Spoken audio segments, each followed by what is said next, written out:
welcome to the Clock and Talk, an Arsenal podcast. I'm your host, Tez.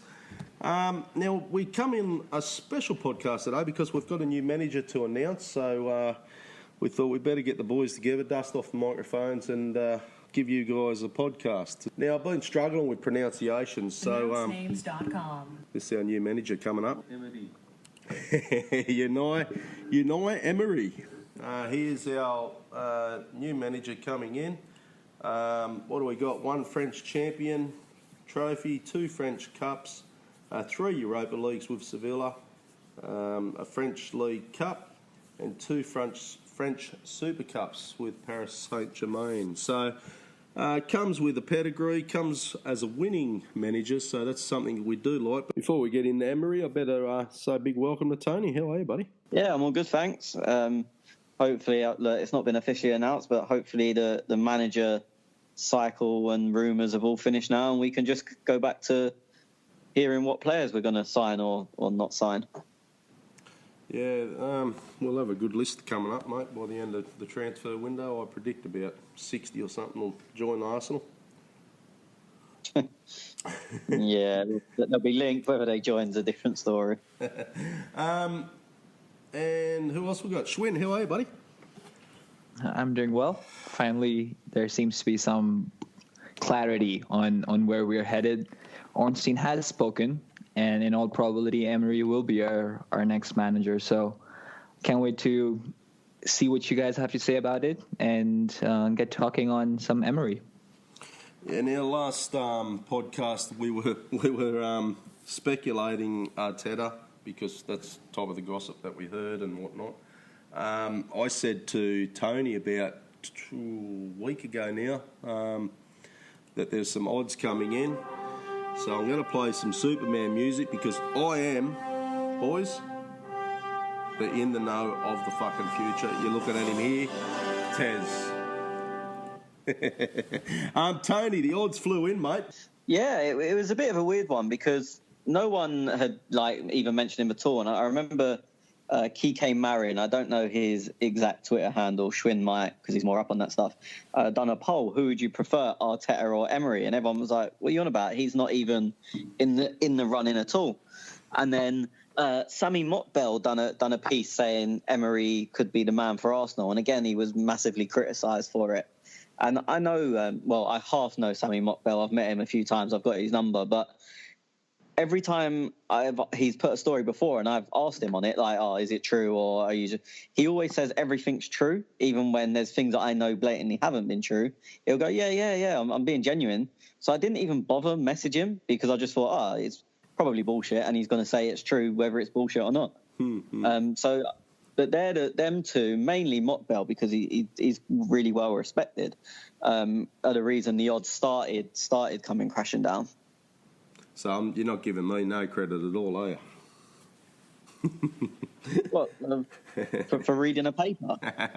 No, actually, that's all I did is I just looked at the odds basically, and I said to you, look, these odds are coming in, something's going on, and that's when you mentioned about the reports. So, but talking odds and betting and whatnot, we have a little story of somebody who was going to cough up a few bucks, Tony, on a certain manager. Yeah, so it was the best dinner I've ever had from someone else's point of view, because someone who sits on fences jumped off his little fence and transferred me some significant funds to place a bet on Mikel Arteta. Luckily for him, I was tucking into my dinner, and 5 minutes after I'd received the funds that I didn't know I'd received because I was eating, Ornstein pretty much announced Emery. So someone could have lost a bit of money there had it not been for my Savoy and chips. That's where you come in, Schwinn. Yeah, who is this fence sitter? I've never heard of another fence sitter on this podcast being mentioned. But, I mean, yeah, it was me, and I'll own up to that. I mean, to be honest, I put my money where my mouth was because I was convinced, and, of course, I told you guys where I heard what I heard, and I had no reason to, mistrust that guy. And it seems like, that's not how things panned out. But of course, I've never claimed to be an ITK or anyone close to anyone at the club. It's just someone who told me something, and I had reason to believe them. So thankfully, Tony was, indulging his stomach at that point, and I got my money back safely. Just out of curiosity, Tony, what were the odds? So it was somewhere between 2.3 and 2.9. I was just fishing about, and because you have to get different amounts matched at different prices. But at that time, him and Emery were about similar odds. They're both in and around the twos. Just interestingly, side note, despite it saving him a lot of money, Schwinn still didn't pay for my dinner. Just putting it out there. Miserable cunt, isn't he? Well, I was going to pay for his R8, but it seems like I might just pay for his dinner now. Okay, boys, let's get on with Emery. What's your thoughts, Tony? I am really pleased about the appointment. I mean, anyone that listens to us knows that I was never too fond of the idea of Arteta. Obviously, as I said, I'd get behind him and give him or anyone at the club my full support, but I was never too sold on the idea of Arteta, whereas I think Emery brings a lot of things that we lack.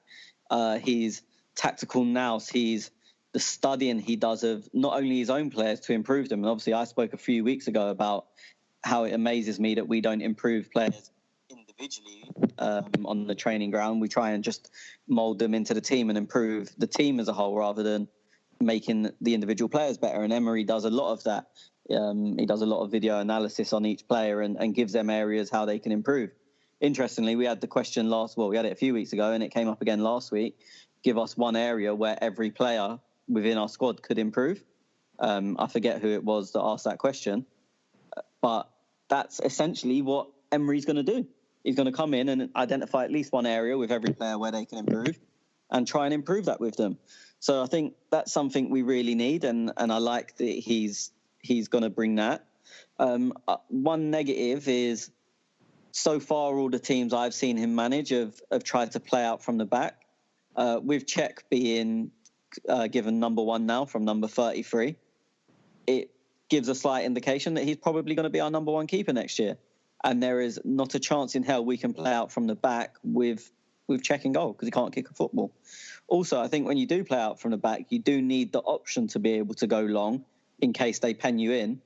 And I don't think we have the physicality up front to combat that.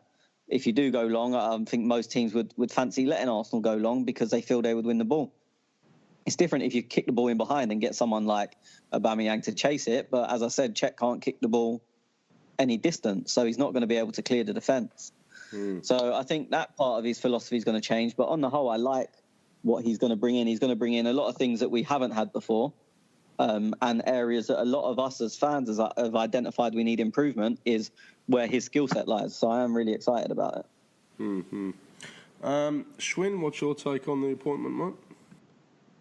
Look, let me start off by saying that a lot of my skepticism, especially yesterday, was not to do with Emery per se. It was more to do with the process, and I'm sure we'll get down to that at some point. But I'm a fan of the appointment too. I think our project that we have, this rebuilding project, is very well suited to him. I think he was not set up to succeed at PSG, and some of the egos in the dressing room, especially with Neymar in particular, were tough for him. And when the manager has his hands tied behind his back, then you really can't expect a whole lot from him. I think he shows a tactical nous, as Tony said, and he likes to accommodate his players to their best abilities, and we need that as well. We just don't need someone to come and blow everything up because we don't have the most versatile squad, at our disposal. I think there's a lot of weightage that's been put on the Champions League exits that Paris has suffered from in the last couple of years, but people often forget that they did win at home against Barcelona, although that 6-1 at the Nou Camp was, an anomaly almost the way that game ended. And of course, Real Madrid this year, who are going to be playing Liverpool in the final. So yes, not ideal from a squad that's spent a lot of money, but at the same time, these are two of the best teams in the world, and it's not necessarily a damning statement against Emery. I think there's a lot to be confident of when it comes to him individually as a manager. The video analytics part, we've heard some stories about that since the last day or two, and the hands-on approach, there is a bit of skepticism, as Tony mentioned, about playing from the back. And I particularly fear for Mustafi as well, seeing some of the passes and some of the build-up play that PSG has done from the back. And I'm not sure if someone like Mustafi can, along with Cech, can battle with that. So there are some questions that I have, but I think all in all, he fits into the system very well, the structure, the team behind the team, so to speak. And tactically and defensively, I think he's going to bring a lot of strength to us. And that's essentially what we've been asking for the last few years. Yeah, look, I agree with both of you. I'm really excited for the appointment and looking forward to next season. Just watching what he brings to the table. And we've always been one, and many fans have been one, to complain about the way Wenger sets up his tactics, lets him run on the field, and holds his fingers that it's going to we're going to get the victory. Where this guy seems to study his opposition a fair bit, he sets up the tactics, and then he has that plan B, the plan C, if things aren't going right on the pitch. Some managers do it. Wenger was never one to change too much on the pitch, so I think I'm looking forward to that side of it. Of a guy coming in and when we play a Manchester United who parks the bus, well then he's going to have something to throw at him. So I think the rest of the managers in the Premier League are, it's going to be very interesting to see what he actually does, because I don't know, apart from maybe Mourinho, there mightn't be many of them in the Premier League who know much about him. So that'll be interesting. I liked what he did at Sevilla. He basically had and as we know, a transfer budget of bugger all. Monchi was there, and they seemed to get results. I know it was only 3 Europa League trophies, but so I hope he takes us to that next level. I know he's won some trophies at PSG, but I'm not. I don't know whether you'd call it a success at PSG. He was there and he had some huge players, big names. My only negative of it, he bought in Mbappe and Neymar this year. They spent really, really big money and didn't make the top 16 of the Champions League. So in saying that, though, they did come up against the Real Madrid. But you'd think a guy like Emery would, coming up against Real Madrid in the Champions League, he knows Real Madrid inside and outside. So he didn't get them tactics right. So that's a downfall, or a negative on it. But I am excited for the future and where we head with this club, or our club. The other thing, guys, did you see there was a story getting around that there was a player, he's really big on USB, on audio and video and whatnot. Sorry, not audio, video. And he gave a player a USB stick, and he had a funny feeling that this player wasn't watching the video. So he asked him the next day. Did you see that story getting around, Tony? Yeah, so he is, as you said, he's very big on video analysis. So obviously where he's highlighting points for each player that he wants them to improve, that I spoke about earlier, he'll provide them video clips and he'll show them where they're going wrong and probably give them examples of someone that's doing it right or how to do it right. He also does his opposition analysis that way. So it's the way your opposite number plays. If you're a fullback, the way the winger's likely to take you on, whether he goes inside, outside. Just, as I said, all forms of video analysis. And he does this every week. And there was one player that he felt wasn't watching them every week or was never watching them. So he gave him a blank USB one week and asked him after, what did you think of it? And the guy said, yeah, it's good. Yeah, I'm ready now. I mean, I don't know what the punishment was for that, but that's how the story goes. And I can well believe it, because a lot of people, and I know people have been amazed when I've said this before, a lot of footballers don't like football. And I know it's part of the job, but the last thing they want to do when they go home is go and watch clips of something they don't like. Yeah. They don't want to take their work home with them. So it doesn't surprise me. That is completely feasible that happened, and it wouldn't surprise me at all. So last week we were scratching our heads, thinking of Arteta and how, what's going to be in formations and what's Arteta going to bring into Arsenal, because let's face it, nobody knew anything about what happened. Emery, he favours a 4-2-3-1 formation, sometimes a 4-3-3 formation. How does that fit in with Arsenal, Tony? So I think the main issue is going to be the one that we already had, Lacazette and Aubameyang, who goes well. I mean, 4-2-3-1 isn't completely alien to us. It's pretty much what we played all of last season after we'd changed from the back five.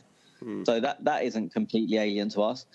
He does tend to have wingers that take people on. So be it Di Maria, Neymar, Draxler, they all run at players and commit their man.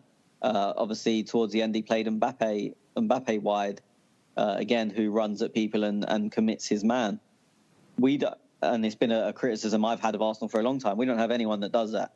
So whether that will make him change from a 4-2-3-1 or whether he will go out and sign players that can do that, it remains to be seen. But I don't know if he does play 4-2-3-1 or does he play 4-2-3-1 at PSG, because that's what they had the players to suit. He is very adaptable. Some managers you'll get. He did play it at Sevilla and Valencia as well, that same formation. So he does favour it. But then he's going to... And, he had Valencia. Obviously, my family are from Valencia, so I used to watch them a lot. And they had the likes of Joaquin on the right and Vicente on the left, who, again, they run at players and commit them.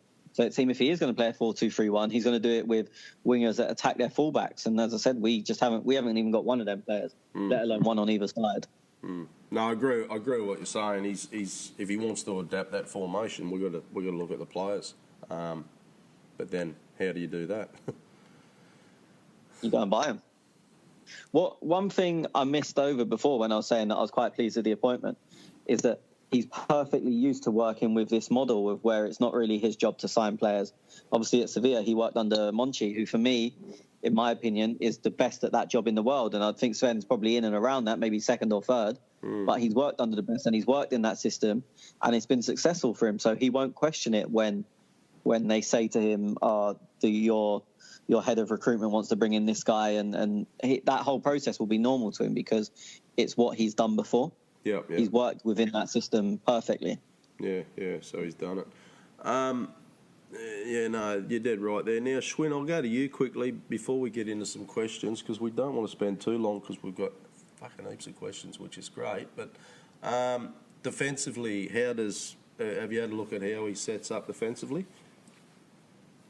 He's very organized behind the ball, compact, and the way his team press is in almost an H formation, pushing the wingers towards the inside with their number 9. And I've seen most of PSG more than any other team under him, a bit of Sevilla, of course.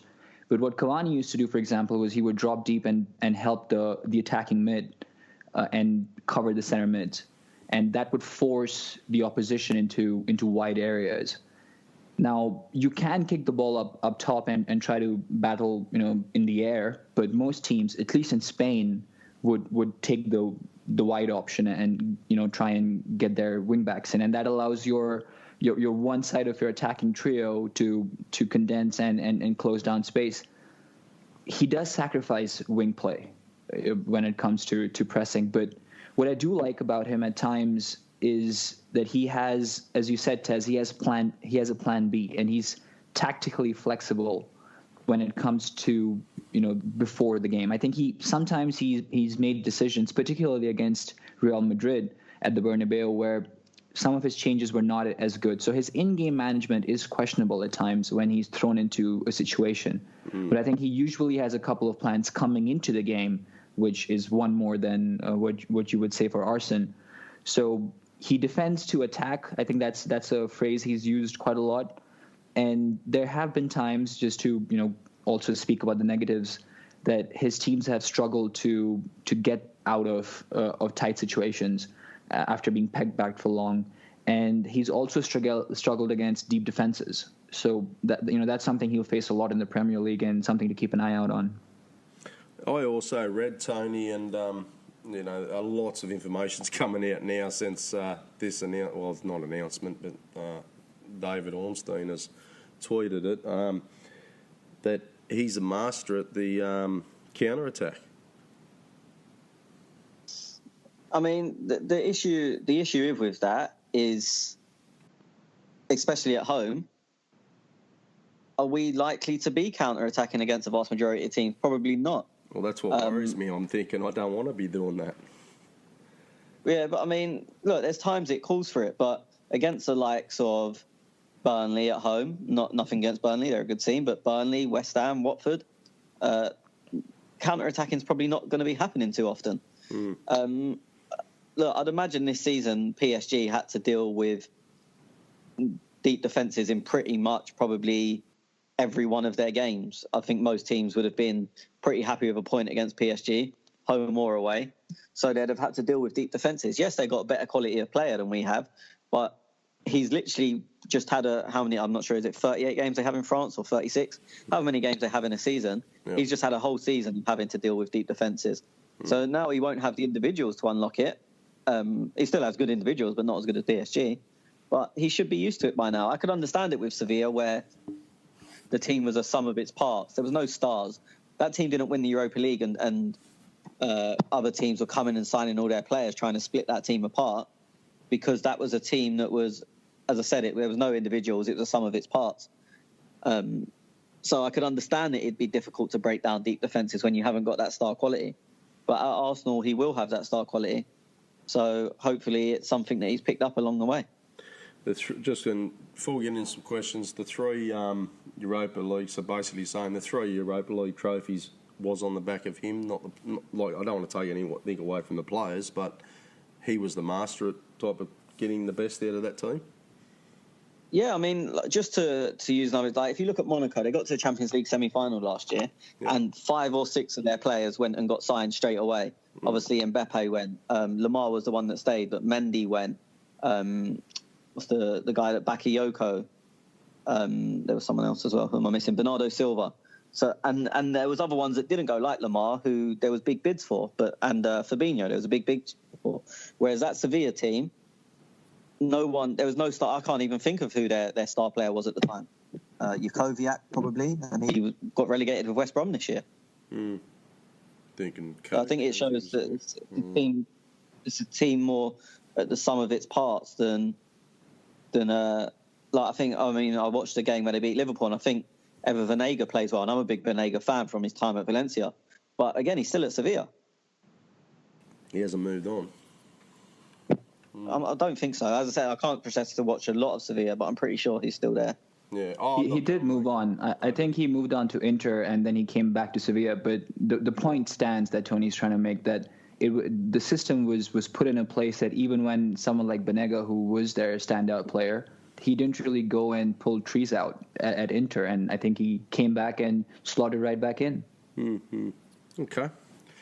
Righto, so we've got a good manager, boys. That's the crunch of it, isn't it? We're happy. We're all happy. I am happy. I am very happy too. And Schwinn, you've come to terms with it.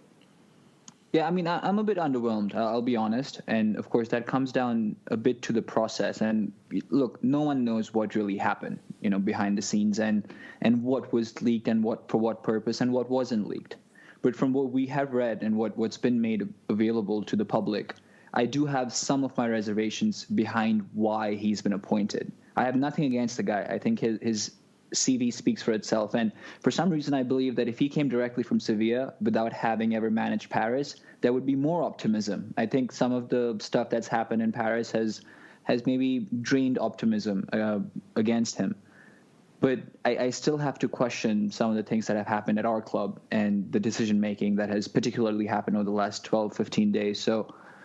But at the end of the day, he is going to be the manager, seemingly, and there's no reason not to support him.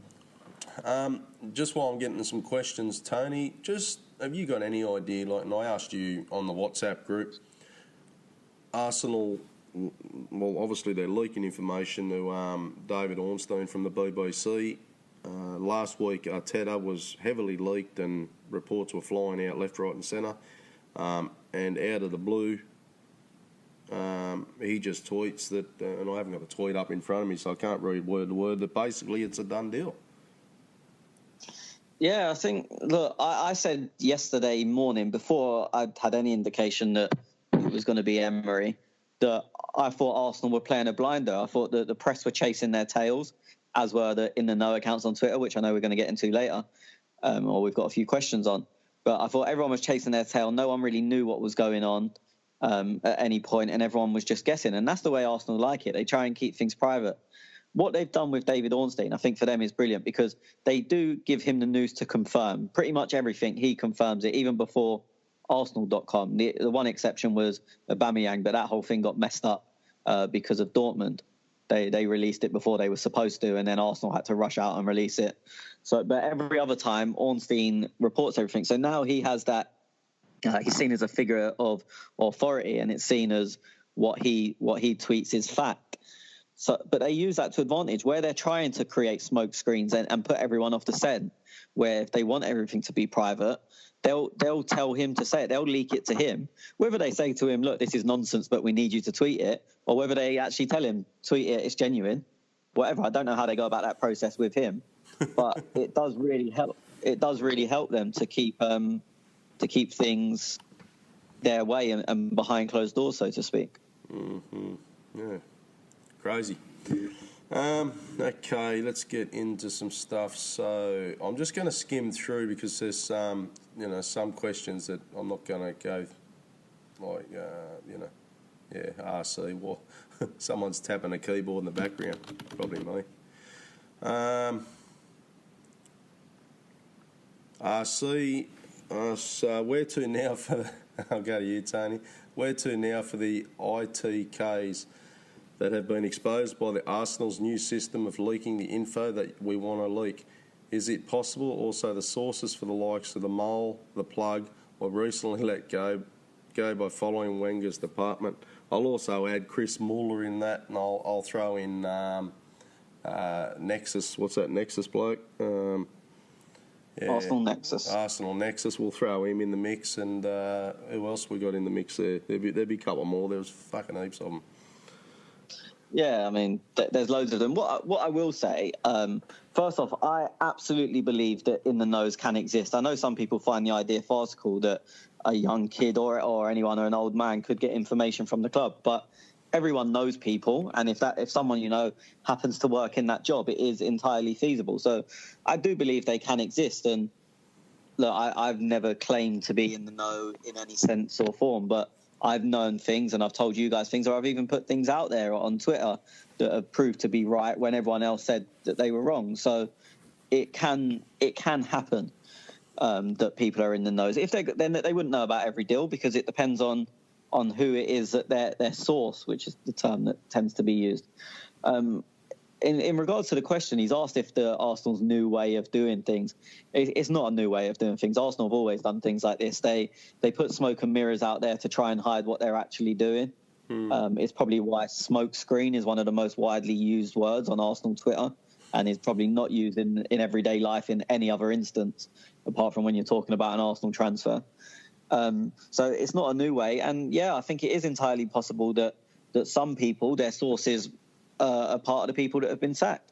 That could have happened. I don't know who anyone's sources are. I don't really know who any of the in the knows are. That's a good point you make there, because there was a lot of sackings, so maybe a few have been given the punt, and that's why the in the knows were a bit confused. Yeah, I mean, look, as well, it doesn't necessarily, just because you know something, it doesn't necessarily mean that it's come from the club. I mean, I told you two guys that Pellegrini was going to be the West Ham manager way before he was linked in the press. And I've told you how I know how, and it is absolutely nothing to do with West Ham. And obviously it was confirmed this morning. And there is a little clue to how I knew in the video that they released when they announced him. Similarly with Jack in December or January, everyone was saying he's signed, it's done. And I said it's definitely not. And that was through a solicitor or a lawyer. Yeah. So again, I don't know anyone within the club, and I've still heard these two things which have both proved to be right. So yes, there has been sackings, but it doesn't. Like, for example, if you know an agent, then Arsenal could sack everyone. If you're the player, if you know the player's agent and the player's agent is happy to tell you things, then you can still get information. The information doesn't necessarily have to come out of Arsenal. Mm-hmm. Okay, and you can follow me at Tezza because I'll keep us all up to date. I've got some Arsenal tickets too if you want some of them too. No, that's Tony. Okay, you boys seen Mr. Deeds? Schwinn? Huh? You seen Mr. Deeds? I have no idea what you're talking about. It's a movie, Mr. Deeds. Have you seen it, Schwinn? With Nope. there's a butler in there. Mr. Deeds butler. Keep going. Keep going.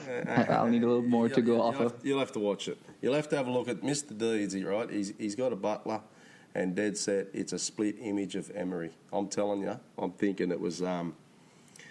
You'd think it was this bloke. He's called Emilio. I don't know if that's the name. Oh, I saw the image you posted, but Yeah. just as we have a bit of a Harry Potter theme going on here because you can't say anyone's name, I would prefer to call him Snape, just because. Again, I'm not. Because you know who Harry Potter is. Because you don't know who Paul fucking Emilio is, do you? Well, I don't. I have no idea, but I'm going to assume Severus Snape is more wider known than whoever the hell you're talking about. Right, there you go. Well, we'll go Snape then. That was Hack on Larson. He asked that question. But if you haven't seen the movie, then it's hard to say. If you have seen the movie, just tweet Tony at @clockend_talk and Schwinn at AFC Schwinn, and just all them gifs of the bloody Emilio. Okay. Please don't.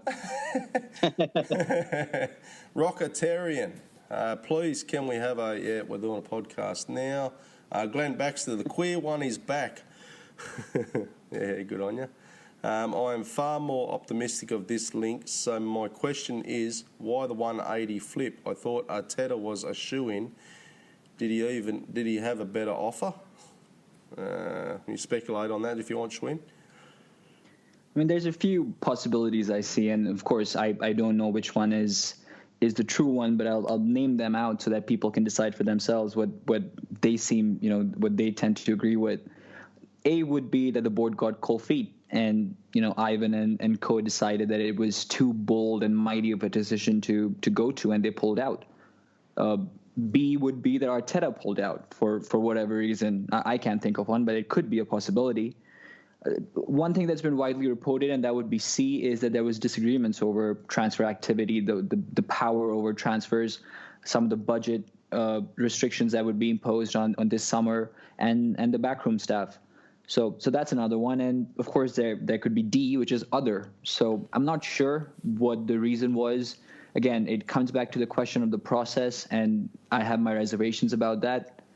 But from what it seemed to me was that the Arteta deal was almost, secured, and it really is a 180-degree flip. But I think with hindsight, we'll be able to say that it was the right flip to make, and you really can't disagree with that at that point. I'm not. I'm just going to add quickly onto that because the reports are getting around that we've got a transfer budget of $50 million. Now, look, I'm going to cop a bit of slack here. But this Sven character, you have a look at, and I'd like to see the figures of who we bought into Dortmund and for what price, and then you have a look at, what they become and who they become and what they sold. So if the budget is $50 million or £50 million, are we thinking you could bring in 5 players at about the 10 million mark?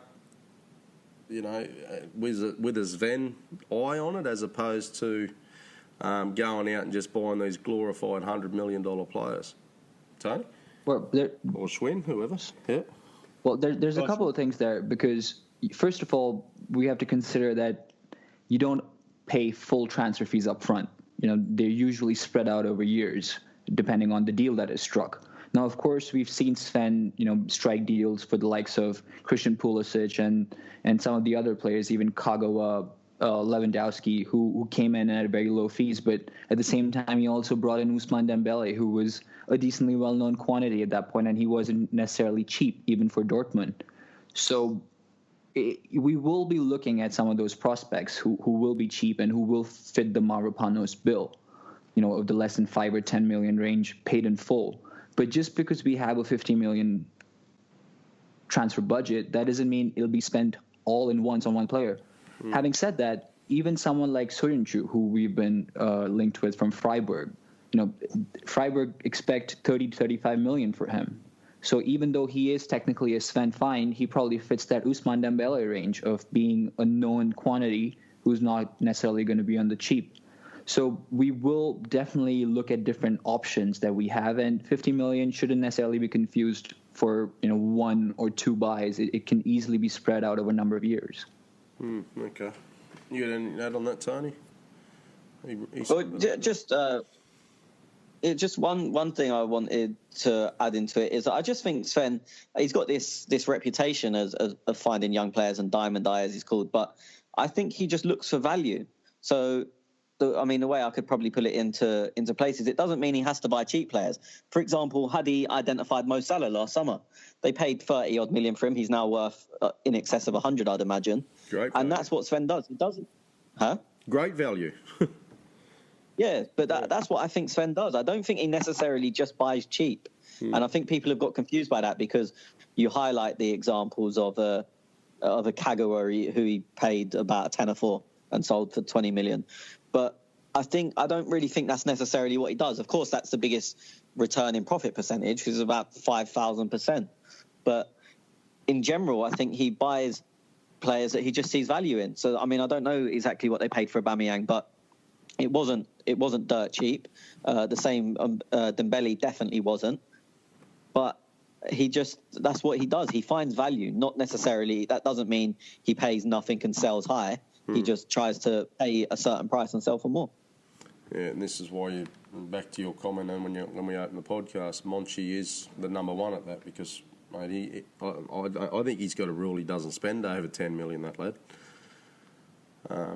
Anyway, okay, Glenn Baxter again. Rumour also has it that he isn't a fan of the pretty boy Shaka.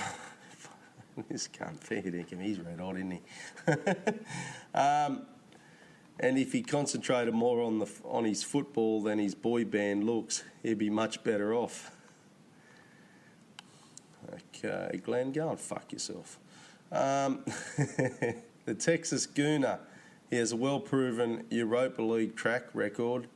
However, are you at all worried as to how he will cope in the unforgiving Premier League landscape, Tony?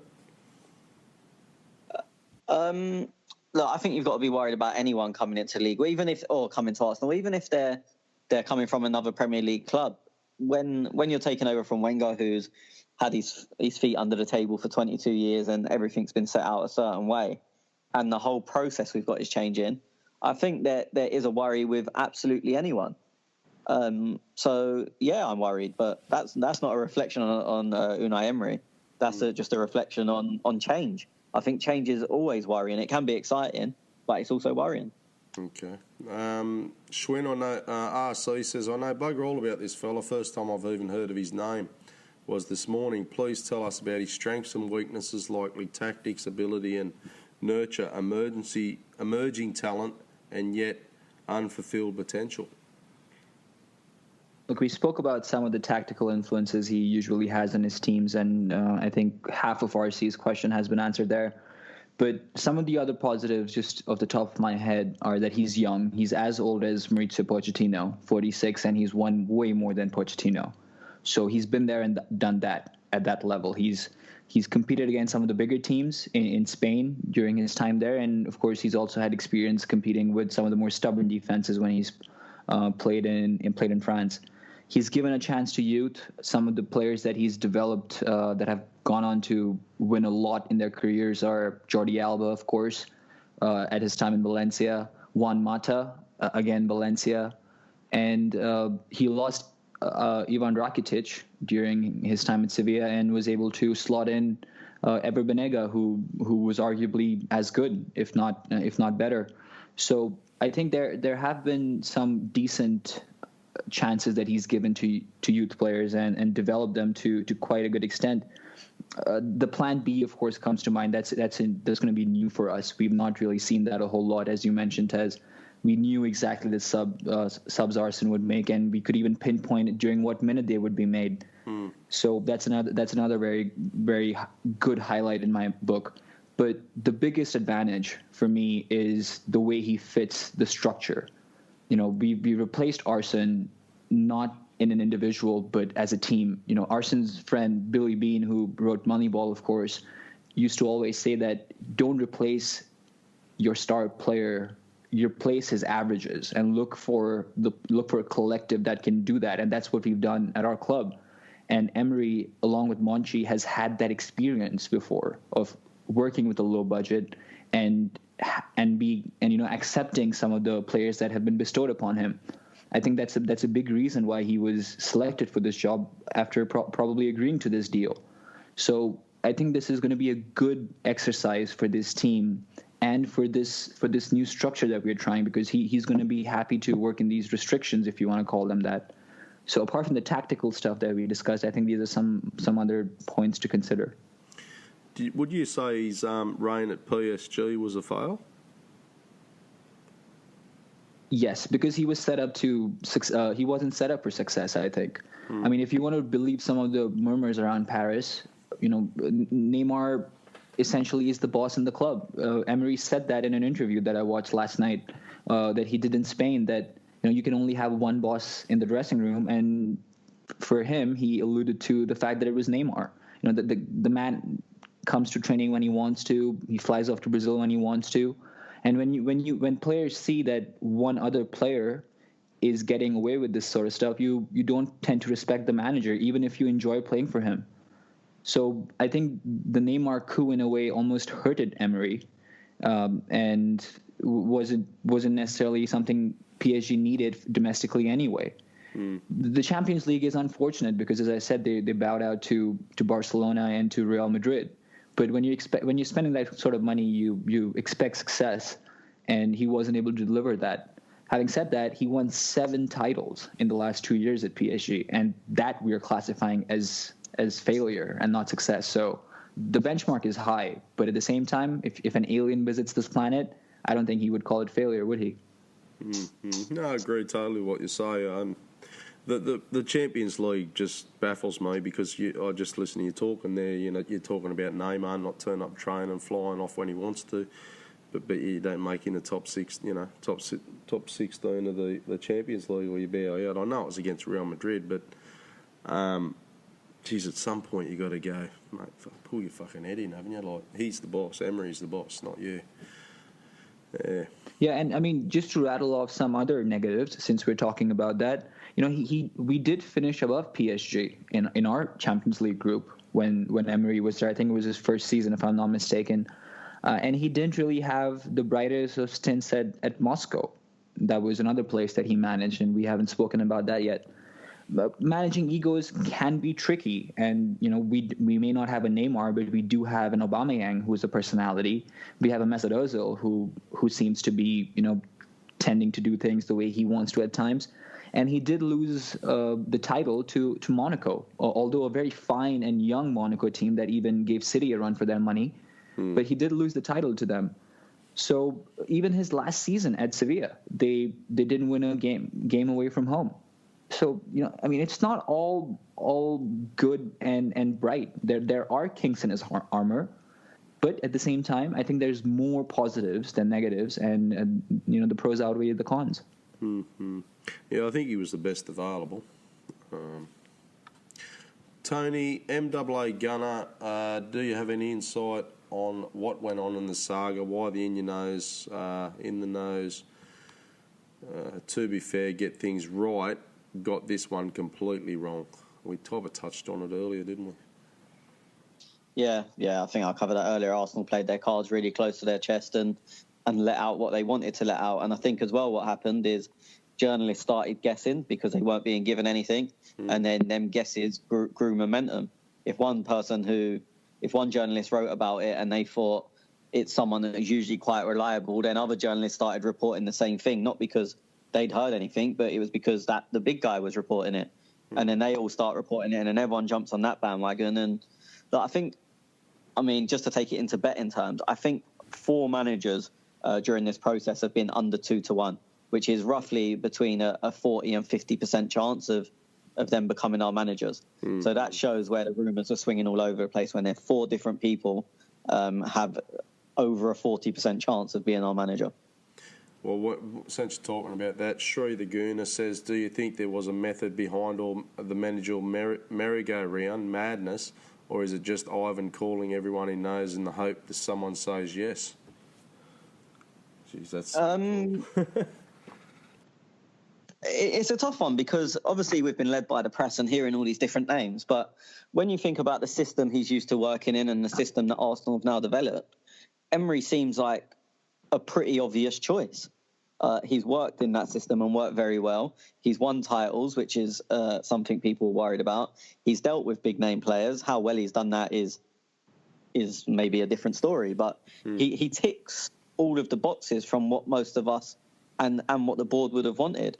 I think had his name been linked from the start and it was just a clean and dry job, we want Emery, we've gone and got Emery, and that's it, I don't think there'd be this level of scrutiny.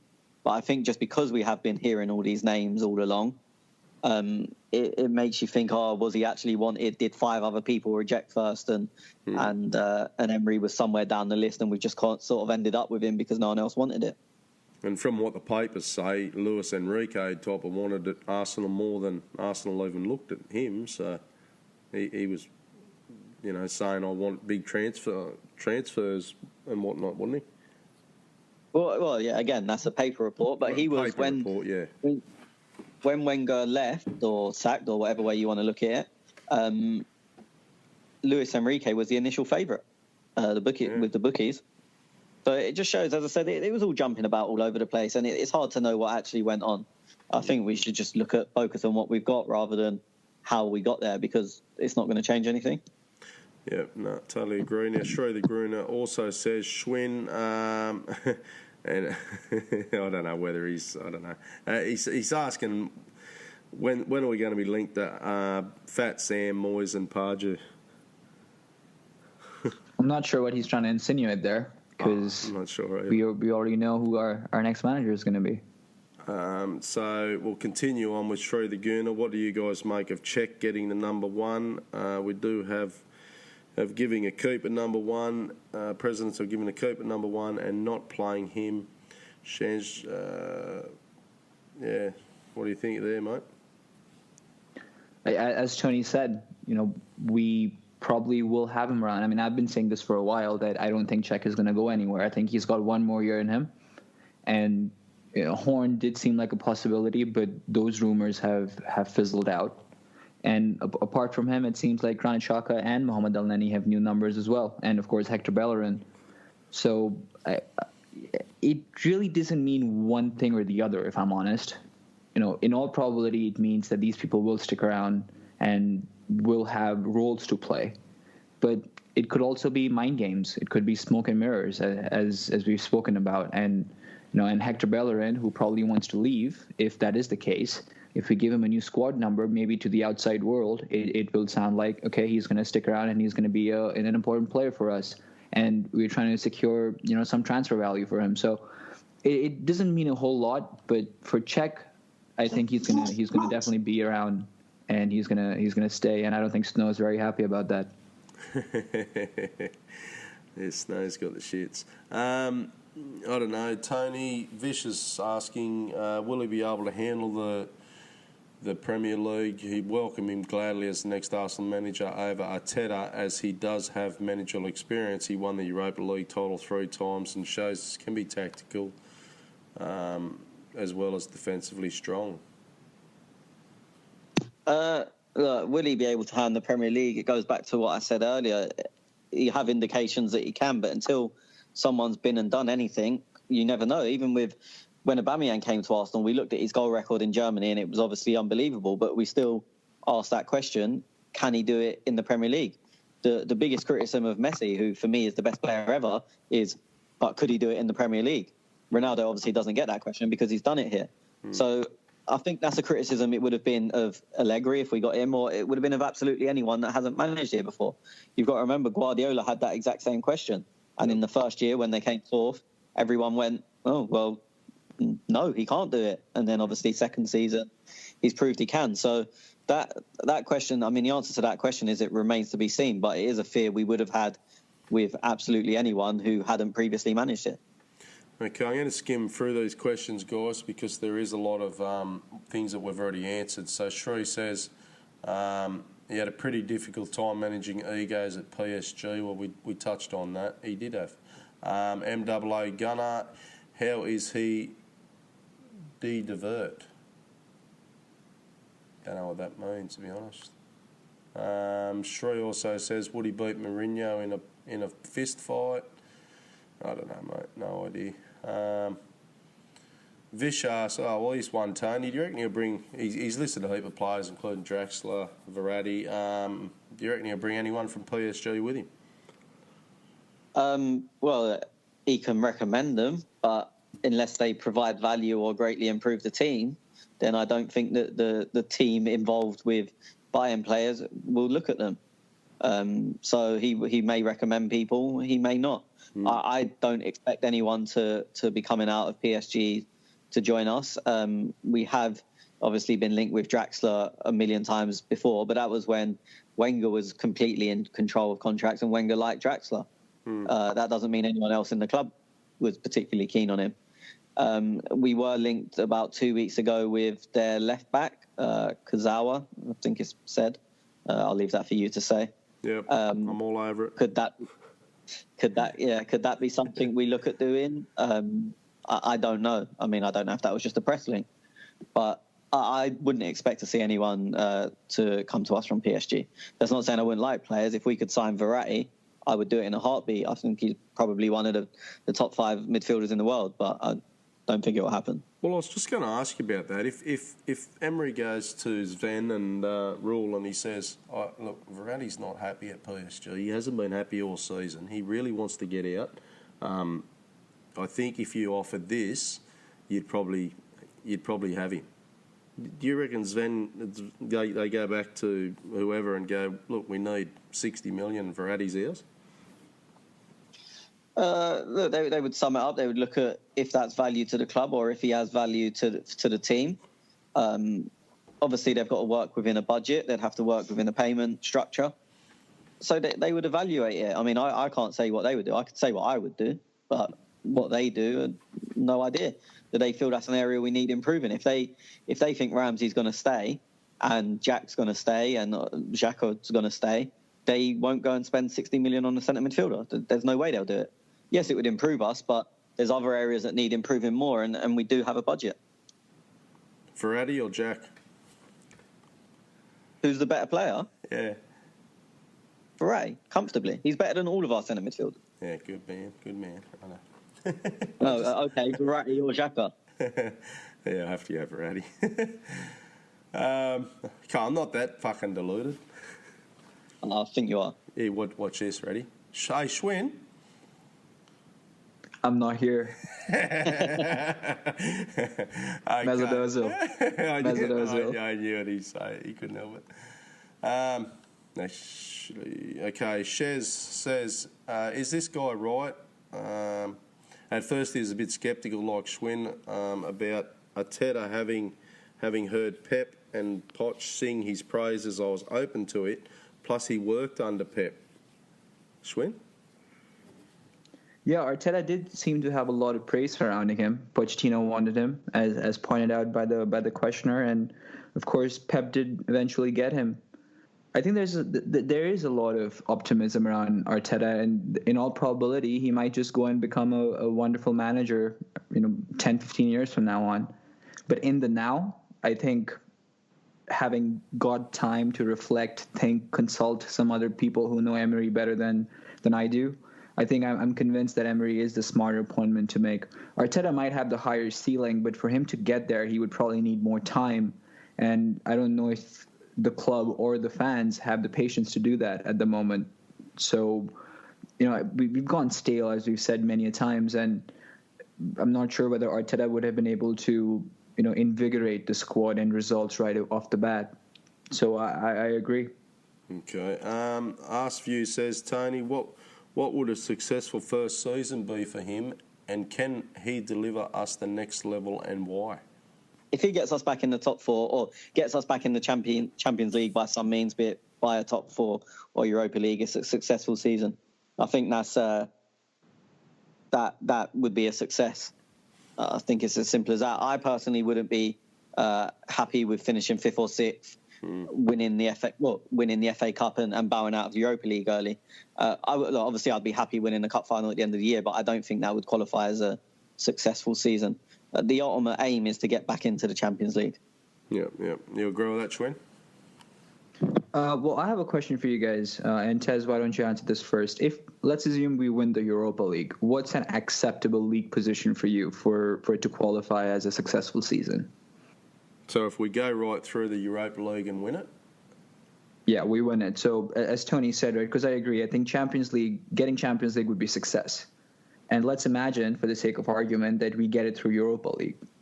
What would be a league position then for you? If I'm relying like we did this year on Europa League, for me it's not a successful season. I want to be 3 or 4 on the ladder come the end of the season. If you can win the Europa League and you can get 3rd or 4th, yeah, I'm happy.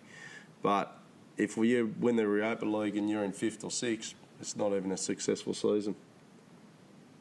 I agree. What about you, Tony? Look, if you go to the Europa League, we can't drop out of the top 6. There's 6 powerful clubs in this country at the moment, well, in England at the moment, and you can, I think, finishing below, like this season we finished below all of them, and you can see why. There's reasons why. You can't really say it's been terrible. You can't say it's terrible to finish below any of the clubs of that standard. Obviously, you don't want to finish below Tottenham, but when you look at the calibre of players and whatnot, you can't say it's terrible.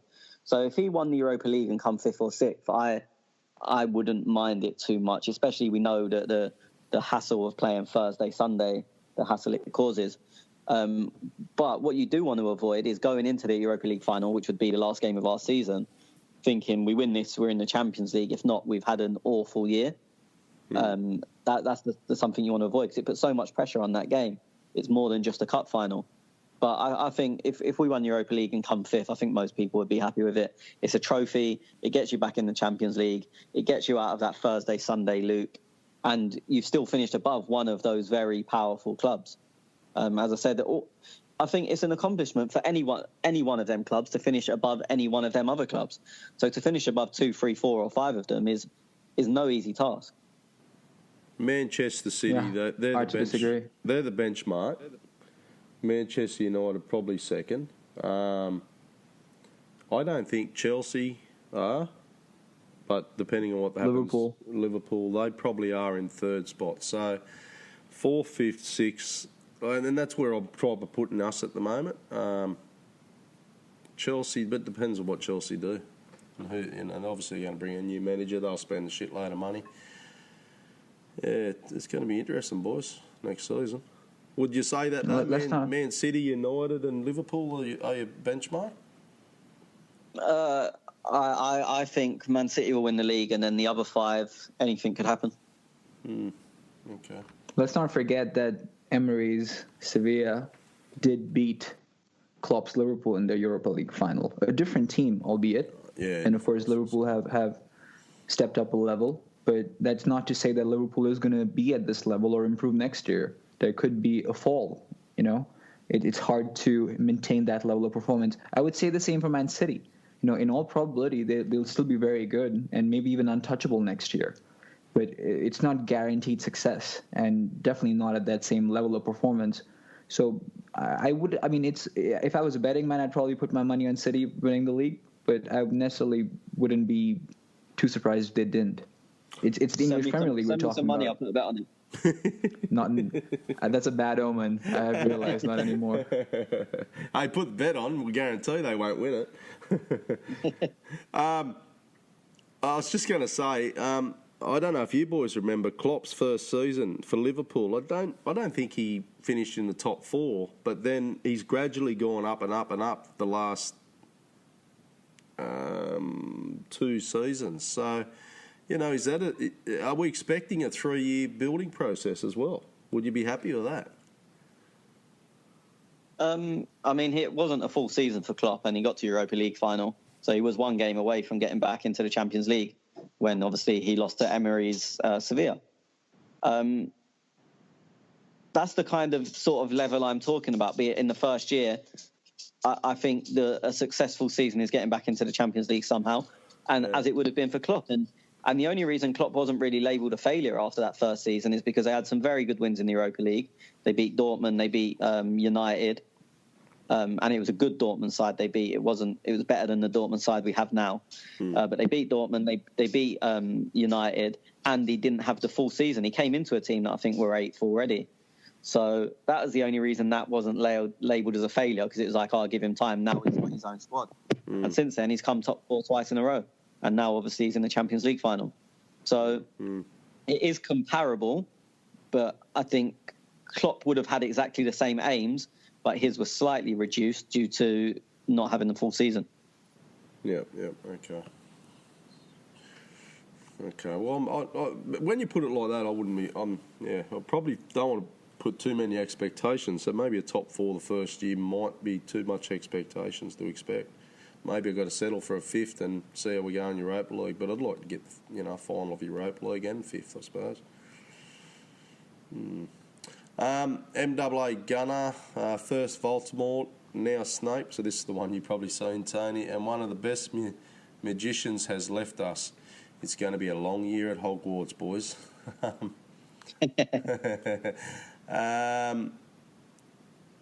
Here we go, Rocketarian, first signing under the new manager. Who's your money on, Tony? Socrates. Schwinn? Anyone but Socrates, I hope. Don't get started with the anyone buts, because now if we sign, I'm trying to think of a terrible centre-back that everyone will know. Mikhail Silvestre, if we get him out of retirement. Oh, fuck me. You're going to go... Never in my years did I think we would be mentioning Mikkel Silvestre on this podcast. That too as a prospective buy. Yeah, but to not... I think anyone but is going to lead you in trouble down the line, mainly from me saying, but you said anyone but. No, I obviously don't have a prediction on what's going to happen because I really don't know what we're thinking at the moment. But the idea of saying that was that I really don't want Socrates at our club. Okay. I'm indifferent. I don't know if I want him. From what I'm hearing and what I'm reading in the press, it looks like he is the furthest advanced. But let me ask you guys another question. Would you guys take Socrates or Johnny Evans? Johnny Evans for me. I don't know enough about Socrates, if I'm honest. And that's I know he's probably he had a very bad season, but before that he was seen as good. So, and you could maybe label Evans with the same. West Brom went down; he didn't have a great season, but before that, a year ago, everyone was saying that he was their star player and the apple of their eye, so to speak. So, I think you can probably compare them both. Evans will be cheaper; he's got Premier League experience. Does he have the ceiling Socrates has? Probably not. So it I think it's a bit of a 50-50 call, really. I'm the same, Schwinn. I don't know much about that bloke, so that's why I've gone Johnny Evans. I'd probably take Evans too. Back on that question, though, I reckon it'll be that, what's his name, Maxi Meyer or whatever his name is. Max Meyer. Right. Wasn't he looking to come on us for free or something at one stage? The rumours in Germany now that he's decided to sign for Hoffenheim. We spoke about it the other day. I don't know what you've been smoking. Yeah, we did too. Yeah, I don't believe that. I just don't believe that. That's just shit talk. At Tezza. You'll get the in the nose at Tezza. I was hoping you boys would continue on while I dug into some more questions. Hakon Larson, was PSG too big for Emery Schwinn? I don't think he did a bad job at all. Maybe too big for most coaches anyway. Demanding owner and players. Seems like the owner does whatever he wants because he can, and the managers just have to say yes. Not an easy club to manage for anyone. Look, PSG is not a football club; it's a brand. And worse, it is a propaganda arm of one of the most oppressive regimes in the world. It is not used to win football games. It is used to make money by spending money. That's literally their business model. And when you step into a position like that, you need to have control over your dressing room at the very least. I mean, if you believe some of the things that are said about Neymar's contract, they're absolutely outrageous. And the amount of freedom that guy is given will lead to some sort of riffraff when it comes to the team dynamic. So, as I said before, I don't think any of the quote-unquote failure that you want to put on Emery at his time at PSG is really a failure, because he was never set up to succeed at the club. And most managers will have a hard time there because their business model is all over the place. Yeah, okay. Charles, Tony. Also, another question. Emery coaching is video analysis. Arteta is doing video for Pep. Wenger did video, but reportedly ignored presentations. So what is the X factor that Emery brings for our squad apart from video and Europa League wins? Well, we don't know how much video Wenger actually done, if he done any, and what Emery focuses on a lot is improving individuals and playing to a model. As I mentioned with Sevilla, they didn't have any star players. They played to a system that worked for them, or definitely worked for them in Europe. But he looks at video in maybe a different way, maybe a more similar way to what Arteta did. He also he plays his opponent, which sounds stupid because you always play your opponent, but Wenger didn't. Wenger, as we know many times, Wenger thought if we play at 100%, we'll beat anyone. So we go and play our way and hope for a good day. And we had a lot of good days. But I think Emery is he'll set up to nullify the opposition as well as playing our way. So he'll set up differently depending on who we're playing. Whereas under Wenger, it didn't matter who we was playing. We knew pretty much how he was going to set up. I just, while you're answering that question, I just had a quick look. Sevilla, Arsenal now linked to Nzonzi. Yeah, well, that was always going to happen because his agent tried to get us to sign him last summer and we weren't interested.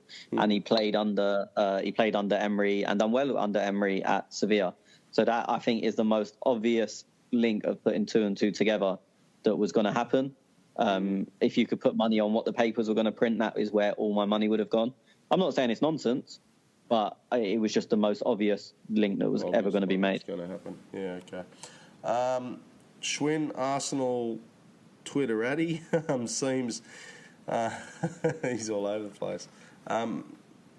Basically saying that any name that was linked, we understand that this is not the manager's market. When a few years ago, Pep and Klopp, etc., were available, many managers are tied down. My question: Emery is a panic buy like Wenger did in 2011, or? I wouldn't say it's a panic buy. I think we knew Arsenal was going to leave. He wanted to leave after the Chelsea Cup final, if you want to believe those reports, which would seem to have been confirmed by a lot of reporters. And we had time to find someone. It's not something that has come out of the blue, although it might seem that way because we were obviously kept in the dark. But I want to go back to another point that Charles made, that we had the option of probably bringing in Guardiola or Klopp. More so Guardiola. I'm not the biggest fan of Jurgen Klopp.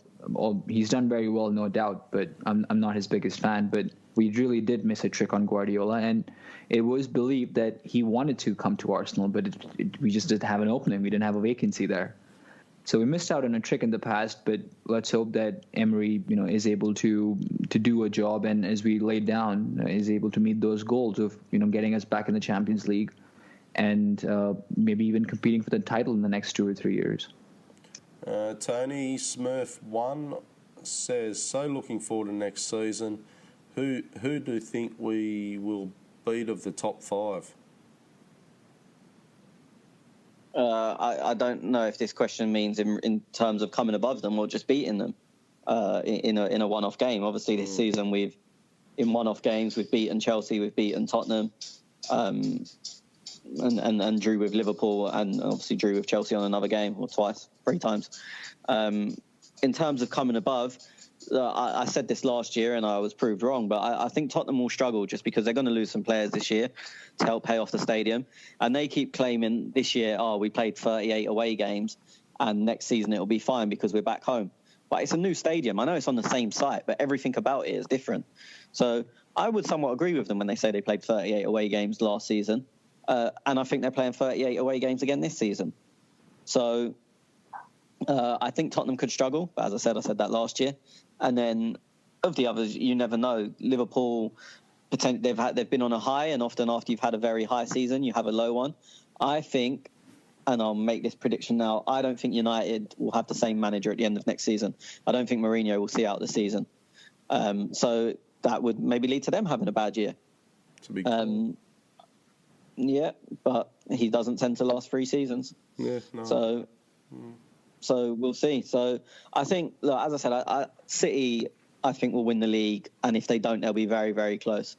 So I'd put them at 1. But I think amongst the other 5, I think anything can happen between them 5. Yeah, okay. Geez, I've got a bloody funny feeling about this Liverpool team, boys. They got that bloody midfielder coming in from Red Bull next year as well, haven't they? Yeah. RC asked earlier, who's banging away there? And it just occurred to me when you were talking, who was banging away there? It's actually Snow in the background, Tony's dog, walking past. So that's... Oh, yeah, his nails on the wooden floor. Yeah, I was thinking, what's the bang? What is he talking about banging? Yeah, that's what it is.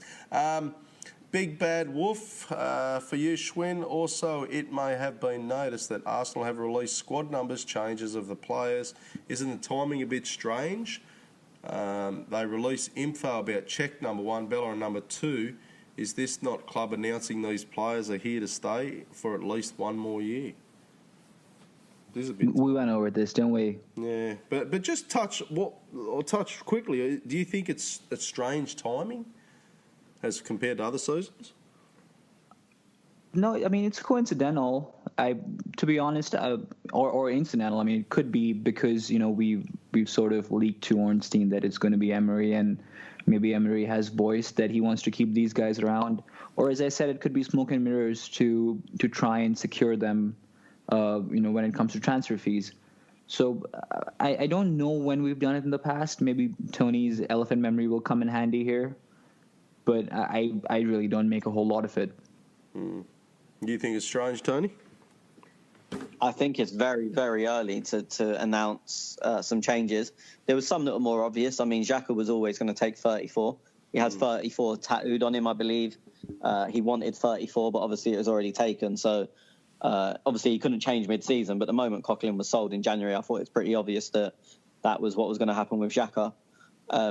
The other one's a bit surprised. I'm really surprised about El Neni and in a way a bit disappointed about it. I know Mertesacker wasn't the greatest, but 4 is quite a special number at Arsenal. And no disrespect to El Neni. Seems a likeable guy and always does a job, but I think 4 is a big number at Arsenal. It's like giving the 7 at United, or I'm trying to think of other clubs that have got a number that just goes. But yeah, for me, I was a bit disappointed in El Neni getting 4. But yeah, it is very, very early that they've announced them. But saying that, I don't know. I don't have any data on this or anything. But I feel like the kit announcement's been very early as well this year. I was just about to bring that up. Yeah. Yeah. So I think them two coincide because the number announcement's definitely early, but then I feel like the kit announcement's early as well. I don't know what that is, but then it would make more sense that they coincide. So anyone getting the new kit whenever it does come out can get it with their new numbers rather than people going to get Bellerin 24 and then being found out he's moved to two or whatnot. But again, it's not taking numbers off people. They've all been vacant. So obviously Mertesacker left 4 vacant. Debussy went, so 2 was vacant.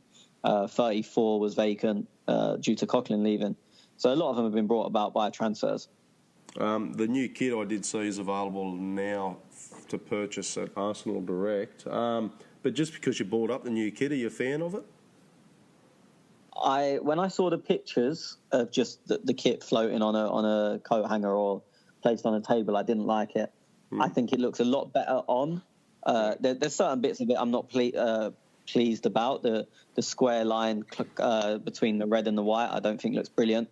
But if it looks as good on fans, or myself, I don't really care about other fans, as it does on the players, I won't mind. But when I just saw the picture of it on the table, I wasn't impressed. And I've seen a picture of the potential third kit today. And if it's right, there is going to be a lot of unhappy people. Yeah. What about you, Schwinn? You'd be buying, mate? Nah, I've not bought a single Puma kit all this while. I bought the commemorative one that Tony hooked me up with, of course. But I haven't bought. Well, I was gifted a Alex Oxlade-Chamberlain Puma kit, the blue and golden one from last year, I think, or last year. But I haven't bought a single Puma one, and I don't intend on buying one. Yeah, Puma doesn't look real good on a fat American bloke eating a Big Mac. Well, since when am I a fat American bloke? He's a skinny Indian. Like I'm the opposite of that. I can't even remember what you look like. Although the blue away kit that's been rumored looks a bit tasty, but again, it's hard to tell. I'll shoot you a photograph of that if I can find it, but that one looks a bit tasty. But again, it's more about Puma than anyone else, if I'm honest. You're a Nike man, aren't you? Or Adidas. I really don't have. Yeah, I'm just not a fan of Puma, and I mean mostly about the aesthetics. I haven't really found one to be appealing in any way. Mm-hmm. Okay, Jonas, do you think that all this Arteta talk the past week was a smokescreen? Yes, I do. Dash. Should we wait for Conte? Tony? I think Conte could have worked short term, but I've said this before. I think one of his main grievances at Chelsea was not having the transfer system the way he wanted it, and he moaned about a lot of the players he got. So he wouldn't have fit in with the Arsenal model. I mean, I don't know how much she's similar, but they've got a woman in the role that Sven does, named Maria something or other, and he hated that system. Obviously, they lost Michael Emiliano to Monaco, who done that role, and Conte hated that system, so it was never going to work. I rate Conte as a manager, and I think he would have done a good job for a year or two at Arsenal, kicking people up the arse, but it didn't fit in with anything else except that. Yeah, he likes to bring his own players in, doesn't he? He doesn't like to be... That's gone through the headlines this year with Chelsea too, and he wanted to bring more in January and didn't get them. Yeah, or better quality as well. Big Bad Wolf, do any of you believe the likely Arsenal side of the story, which will be the Emery was our number one target? Is Ivan really that good at playing poker? He had everyone fooled. Tony? I mean, I've never played poker with him, so that's hard to say. I'm not sure if Emery was our number one target. I don't know if they had a standout target. They probably had a short list of people that could work within the system, and then they did do mass interviews to see who suited them best or who they were most impressed by. So I think they probably just had a short list of candidates that fitted the mould that they wanted, which is how Arteta came to be on the list, which still amazes me. I don't understand the process how Arteta got there, but I don't think they had an out-and-out number one target. I think they said, here's the 5 potentials, like a normal job that any of us have. Well, not you two, but that normal people have. They'll shortlist people from CVs, and they'll interview 5 of them and choose one from them 5. And I think Arsenal's done it pretty much. They've done it that way. Obviously, they didn't have people sending their CVs, but I think they chose a short list of X amount of people, interviewed them all, and chose the best fit from that. He also says, can we just have a minute's silence, boys, for the all the in the nose? Poor blokes. Jonas 82, Schwinn, what's going to happen with Steve Ball? In all probability, he's going to be gone. I think Emery has had his long-term assistant with him from Almeria time, if I'm not mistaken, who's a certain Juan Carlos, I believe is his name. He's quite a presence on the sideline too, from what little I've seen of Emery's teams, and seems to be barking instructions at his players, which is something that the Arsenal technical area has not seen a whole lot of. So I'm not sure what the deal has been struck as, but I would imagine Juan Carlos will be a part of the coach's team, and consequentially, I'm pretty sure Steve Bold will be gone. Akon Larson, Tony. Just quickly, Tom Lakeman says, what's Snape going to bring to the football club? Look, time will tell, mate. We'll just have to wait and see. Hopefully, a couple of trophies.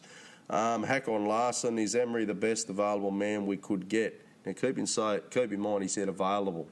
Now, he's listed Allegri, Sarri, etc.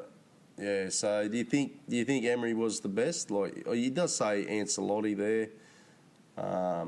He's saying Rodgers as well.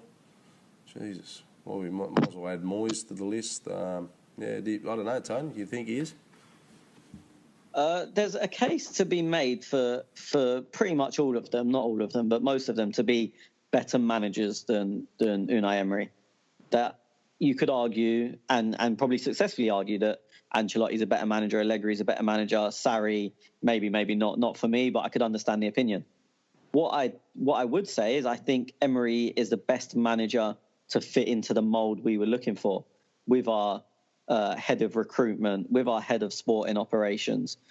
So where the others might be better managers and you can say they've had better results or made more of players in the past or won more trophies, I think that Emery fits best into the mould we're looking for. I think I'm not saying I touted him before because his name didn't even come into my head, but I think when you look back at it and think he was probably a very obvious candidate for fitting into what we needed, as he's probably the only one that I've seen that's actually done it before. And it shows that Arteta was within the top 5, if not the top 2, and he's never worked in anything before. It shows how hard it is to find a manager that will work within that system. Mm-hmm. No, I agree. It's that system that's what we're looking for. And these other managers that he's listed, Ancelotti, I don't know about Sarri, Napoli manager, but I don't think he's worked in this type of system. And is he available? Like, who said he's available? He's available. You reckon? You reckon he'll get sacked? Yeah. No, I think he'll leave. I just think he'll leave, yeah. I would be surprised if he doesn't end up at Chelsea, to be honest. Yeah. Yeah, so it'd be interesting. Okay. Hakon says there's heaps to discuss. We're doing our best, mate. We're getting through it all. Red Fulcrum. No one ever mentioned Emery's name in the past few weeks, not even Ornstein. But Tezza did. Nobody listened, buddy. No, I didn't actually. I was just talking I was just saying, we were just talking about the odds, weren't we? I think not last podcast, the one before we were going through the odds, and I can't remember what he was at that stage, but I don't think I even mentioned his name in the top 10. So I agree with you, Red Fulcrum. Nobody mentioned his name. It was out of the blue from nowhere. But Schwinn, you can answer this. Do you think Ivan doesn't want to sacrifice his reputation and opted to appoint an experienced manager? They offered Arteta in the process. I have no idea what to think, if I'm honest. I mean, it's such uncharted territories at this point that I don't know who to believe and who not to. I see some merit in the argument that Arteta wanted more control. I don't know for what reason. It makes no sense, considering he would probably bend over backwards to get this job. But for some reason, I tend to believe that he wanted a bit more power. But at the same time, equally, the argument that Gazidis got cold feet is also believable, because this is his moment to deliver. And Arteta would have been a very high-risk, high-reward sort of appointment. So it's a very well-balanced question, and I don't think there's enough out there right now to give a definitive answer on that. Yeah, okay. What else we got here? Hakon Larson, would Emery bring any players from PSG? We touched on that. We don't know. With all the players he had at PSG, it was difficult to see a clear style of football along the power he actually had over the players regarding the owner's challenge. Have you guys seen enough of him to explain the football philosophy and what he can expect, Tony?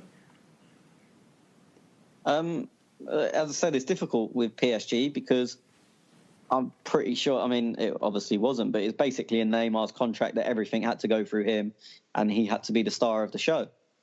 I mean, you saw that when he was taking penalties and free kicks off Cavani and they were arguing about that and Neymar always got his way. So on PSG, it's very hard to tell. And you don't know what his PSG experience has taught him. As we said, at Sevilla, he was always seen as having a problem breaking down tough defences, but he's pretty much had 2 years of that non-stop at PSG, so he will have evolved and adapted. So you've kind of got to sort of half base what he done at PSG and then half look at what he done before that and try and predict his philosophies and how we're going to go about things. If the rumours are to be believed, in his interview, he done a presentation about how he wants to build the team around Aubameyang and Ramsey. Again, if rumours are to be believed, and that doesn't fit in with any of the previous moulds, because obviously the team was based around Neymar at PSG, and before that, as I said, Sevilla was probably more around Ever Banega, who, whilst being a centre midfielder, couldn't be any more different to Aaron Ramsey. He's more of a standstill, great technical quality, can pass the ball, a brilliant range of passing, can see a pass, but doesn't particularly move, whereas Ramsey is up and down all day, great late runs into box, scores goals. And if there was a weakness that used to highlight of Ramsey, it would be discipline and probably his passing range. So while he did build a team around the centre midfielder before that we've seen, it was in a completely different mould to Aaron Ramsey. So I think anyone that's going to say how he will be playing is a guess. It can be an educated guess, which is what I've just offered, but I don't think anyone can say for a fact this is how he's going to set up the Arsenal side. Okay, I'm going to power through a couple of those questions, lad. Hack on, why is the media outlet laughing stock? No matter what we do, they'll always find shit to write about us. Basically, mate, clickbaits. They love clickbaits, and Arsenal fans love clicking. Emery has a Twitter account, boys. Jesus Christ, that man doesn't have a clue what is coming, poor guy. James Hearn, any chance he'll bring Draxler with him? If you boys want me to stop and add something, just let me know. Draxler, so we did touch on that earlier. Thanks, Arson. Goal reporting a 2+1 year deal for Emery, so Arsenal have opted to go safer here. Emery will get us on track and top 4 while improving his reputation after the sack. Is it a smart move, considering many managers will be available after them 2 years? Anyone, Schwinn, you want to add something on that? I don't really sense a question there. Okay. We've spoken about the safety aspect, and I don't think we should go over it again and again, but thanks for your question. Just quickly, if it is true, 2+1 is a smart offer. I don't know if that's true, but it is a very good offer. I'd imagine not a lot of managers would have signed for that because it doesn't give them a huge amount of security. But from Arsenal's point of view, 2+1 is a good deal. Okay, Sandeep says, Czech gets the number 1 shirt. Does this mean he's still going to be our number 1 keeper? I would imagine so, Sandeep, which we touched on earlier. Sandeep also says, no questions. He's just happy that we didn't get Arteta. Great day for me personally. Taught me to drop a couple of laptops and whatnot. So AFC Quicksot. I don't know. Matthew Stern's his handle, at Matthew_Stern. Do we actually have a contention model, as people like to say? From what I know, Sanheli is just here to broker deals, and we don't actually have a sporting director. You want to touch on that, Tony? That's exactly what he is a sporting director. He's delegated a lot of the jobs below him, and he'll deal with external negotiations.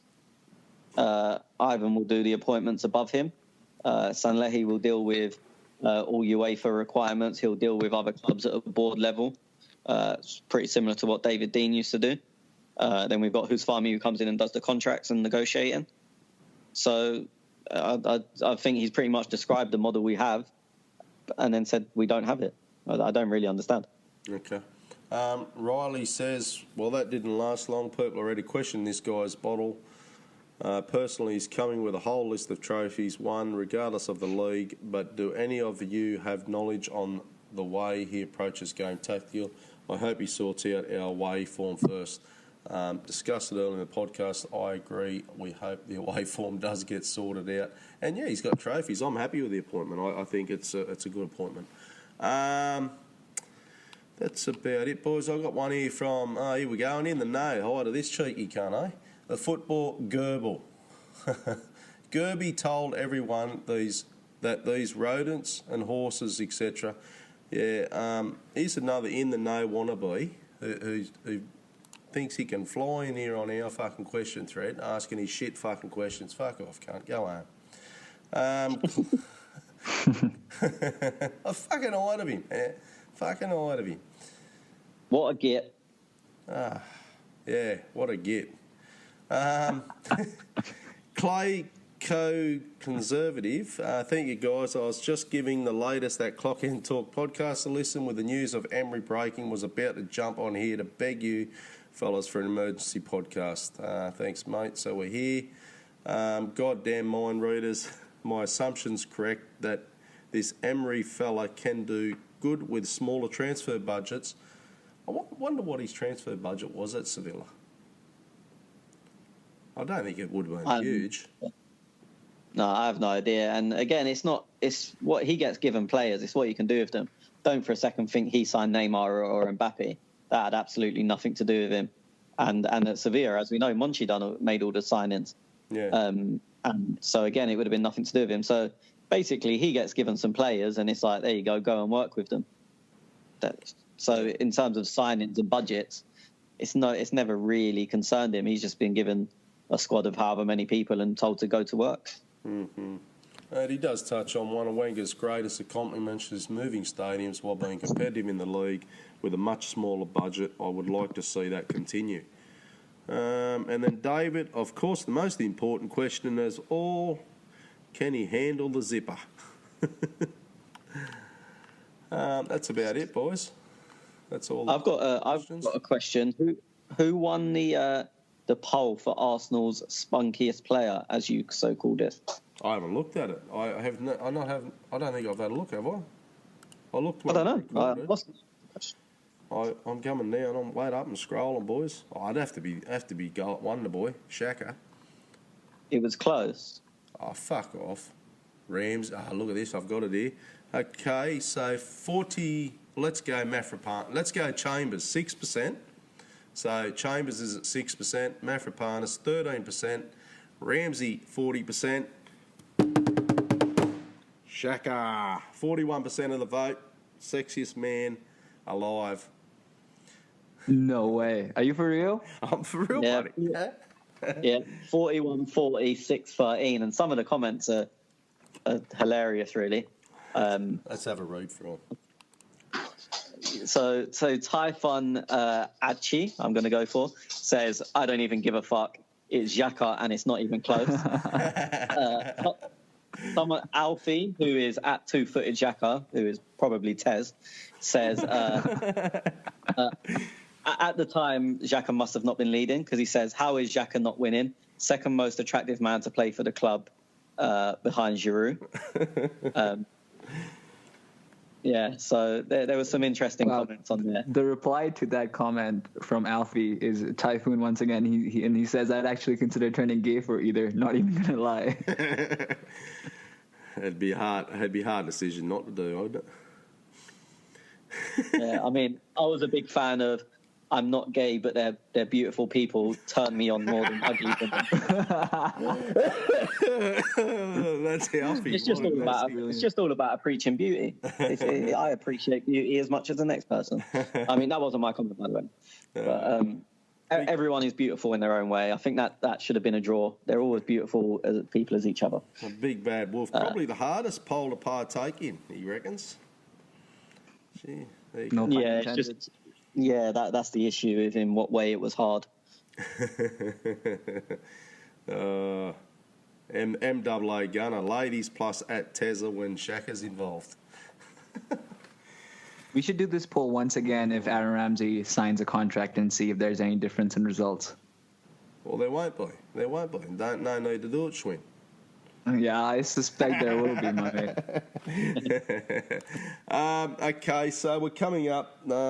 That's about all we got time for. Now we've got we're going to start our World Cup show on Saturday. So we're going to go through all the groups. We're going to pick out who's going to go through them groups. Now we've got well, he's not special guest, is he, boys? He's part of the family now.